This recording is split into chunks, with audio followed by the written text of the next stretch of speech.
మన కాంట్రవర్సీని దాటి కాంట్రవర్సీ చేయగలరా మీరిద్దరు? I thought I should title this episode God does not censor. Yes. నాకు ఎందుకు సార్ బాబులు చేసేటప్పుడు ఇలాంటి మంచి కామ్ ఆఫీస్ ఎందుకు లేదు మాకు? అప్పుడు డబ్బులు లేదు. తల్లిదండ్రులు ముఖ్యంగా మీ బిడ్డలు ఏం చేస్తున్నారు, సరిగ్గా ఉంటున్నారా లేదా?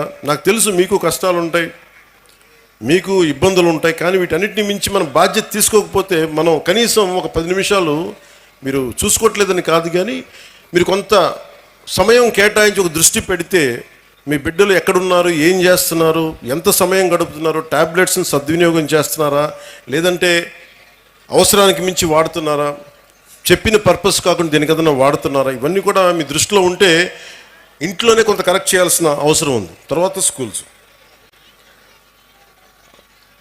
అలాగే మీకు లా అండ్ ఆర్డర్లో సంబంధించి మీరు ముఖ్యంగా బిడ్డలు గుర్తుపెట్టుకోవాల్సింది, చిన్నపిల్లలకి వాళ్ళు క్లీన్ స్లేట్, ఏమీ రాయని ఒక వైట్ పేపర్ లాంటి వాళ్ళు మనం ఏమి రాస్తామో దానికి అదే తయారవుతారు.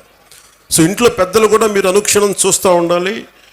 మీరు కేవలం మన వరకే ఆలోచిస్తే, మన కులం, మన ప్రాంతం, ఇక్కడి దాకా ఆలోచిస్తే పిల్లలు కూడా అదే స్థాయిలో ఉంటారు.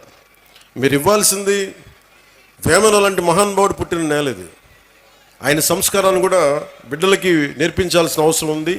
అది పాఠాల్లో ఎలాగ ఉన్నాయి, కొంత స్కూల్స్లో మీరు ఇళ్లలో కూడా ఆ విలువలు కొంత పాటించేలా మీరు ముందుకు తీసుకెళ్ళాలని మనస్ఫూర్తిగా కోరుకుంటున్నాను.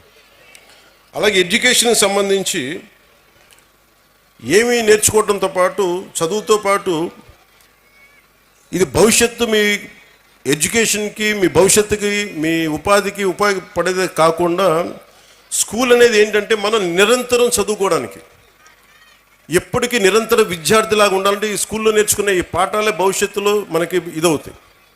అందుకే మీరు దాన్ని కూడా దృష్టిలో పెట్టుకోవాలని కోరుకుంటా ఉన్నాను. అలాగే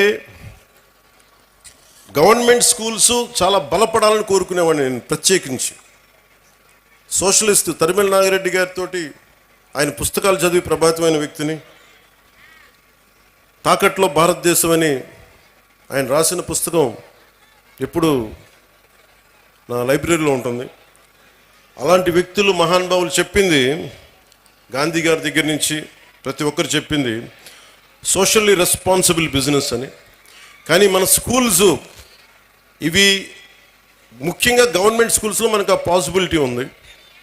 మొన్న ఈ మధ్య నేను పిఠాపురం కూడా చాలామందిని పంపించాను, మా అధికారి యంత్రాంగాన్ని, మా పేషీలు కూడా ముఖ్యులను పంపించాను. గవర్నమెంట్ స్కూల్స్ని కార్పొరేట్ స్కూల్స్తో సమానంగా ఫెసిలిటీస్ కావాలి అంటే మీకు ఎక్స్ట్రా డబ్బులు అవసరం లేదు. మీకు కేంద్ర ప్రభుత్వం నుంచి చాలా నిధులు ఉన్నాయి, మీకు చాలా స్కీమ్స్ ఉన్నాయి.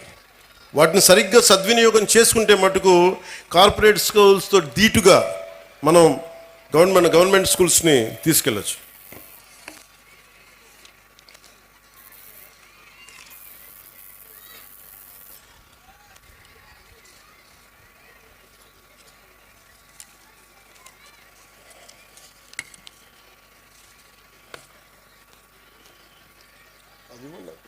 కలెక్టర్ గారు తెచ్చారు.